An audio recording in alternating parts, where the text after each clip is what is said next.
Assalamualaikum warahmatullahi wabarakatuh. Bagaimana kabarnya hari ini? Semoga selalu senantiasa dilindungi oleh Allah Subhanahu wa taala. Baik, pada kesempatan kali ini kita akan membahas tentang materi pengolahan. Di sini yang dibahas adalah serealia, kacang-kacangan, dan umbi-umbian. Nah, langsung saja kita masuk ke pengertian pengolahan itu sendiri. Pengolahan bahan makanan adalah suatu kegiatan mengubah bahan mentah menjadi bahan makanan siap konsumsi atau menjadi bahan setengah jadi. Nah, tujuan dari pengolahan itu sendiri adalah untuk meningkatkan kualitas dan memperpanjang masa simpan bahan pangan. Sebagai contoh, kita bisa lihat umbi-umbian pada dasarnya hanya bertahan beberapa hari. Kalau diolah menjadi keripik atau makanan lainnya, bisa bertahan hingga berbulan-bulan. Nah, itu sebagai contoh ya. Oke, kita bahas satu persatu. Yang pertama adalah serealia. Serealia sendiri adalah jenis tumbuhan golongan tanaman padi atau padian, rumput atau rumputan, atau nama latinnya adalah Gramineae, yang dibudidayakan untuk menghasilkan bulir-bulir berisi biji-bijian sebagai sumber karbohidrat. Jenis-jenis bahan serealia di daerah kita itu padi, jagung, dan gandum. Dari ketiga itu tadi sering kita jumpai ya. Nah, untuk manfaat dan kandungan pangan serealia, kita masuk di jenis beras, itu kaya akan zat glukosa. Di sini adalah zat gula atau glukosa itu sendiri. Kalian pernah tidak mengunyah nasi tanpa lauk? Itu beberapa kunyahan akan mulai terasa manis karena dari nasi itu sendiri sudah mengandung glukosa. Kita bisa lihat pada tabel komposisi beras itu ada perbedaan dari beras putih, beras merah, beras hitam. Berbeda-beda ya kandungan gizi yang ada di dalam masing-masing beras putih, merah, dan hitam. Untuk orang-orang yang sedang diet biasanya mengonsumsi beras merah atau beras hitam karena kandungan glukosanya lebih rendah dibandingkan dengan beras putih. Selanjutnya adalah jagung. Jagung memiliki banyak sekali kandungan gizi, ada karbohidrat, ada lemak, ada protein, dan sebagainya. Jagung banyak sekali kita jumpai, dan untuk orang-orang di daerah timur, Sulawesi, Papua itu biasanya menjadikan jagung sebagai makanan pokok pengganti nasi. Ya, yang ketiga adalah gandum. Nah, untuk di wilayah kita, gandum biasanya sudah diolah menjadi roti yang kita bisa beli di supermarket atau minimarket terdekat.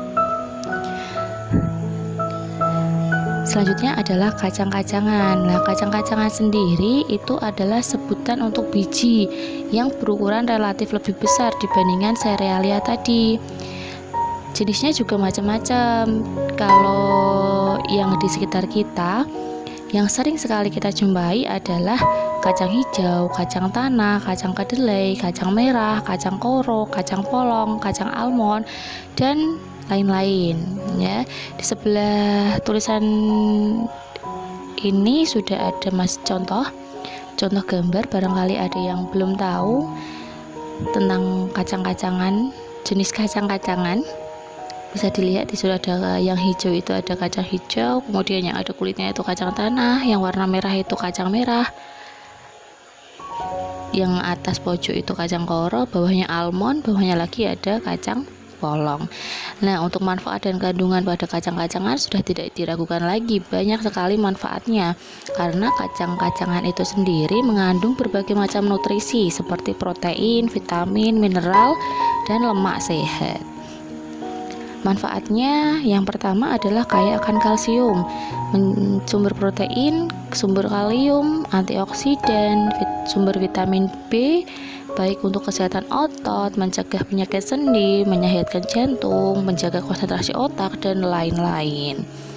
Oke, selanjutnya adalah umbi-umbian. Nah, umbi-umbian itu sendiri adalah organ tumbuhan yang mengalami perubahan ukuran dan bentuk atau pembengkakan sebagai akibat perubahan fungsi. Di sini saya menuliskan 6 jenis umbi-umbian. Sebenarnya masih banyak umbi-umbian, tapi ini yang sering kita jumpai saja ya. Ada ubi kayu, ubi jalar, talas, gandum, garut, gembili, dan lain-lain. Manfaatnya juga tidak kalah banyak. Yang pertama adalah menurunkan berat badan, mencegah kanker karena terdapat kandungan B17.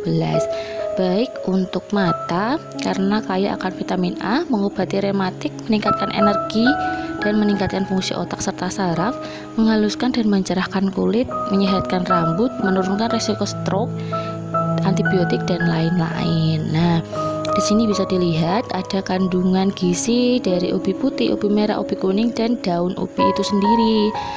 Beda-beda ya. Ubi kuning di sini kalorinya lebih tinggi dibandingkan dengan ubi putih dan ubi merah. Seperti itu. Lanjut ke teknik pengolahan bahan pangan itu sendiri. Untuk teknik pengolahan bahan pangan itu kita bagi menjadi beberapa jenis. Yang pertama adalah teknik pengolahan makanan panas basah. Teknik pengolahan ini menggunakan penghantar panas melalui cairan seperti stok, saus, ataupun uap. Jenis teknik pengolahan panas basah ada 7. Yang pertama adalah boiling, yang kedua adalah steaming, yang ketiga simmering, yang keempat poaching, yang kelima braising, yang keenam blanch, dan yang terakhir adalah stewing. Kemudian selain teknik pengolahan panas basah, di sini juga ada teknik pengolahan panas kering.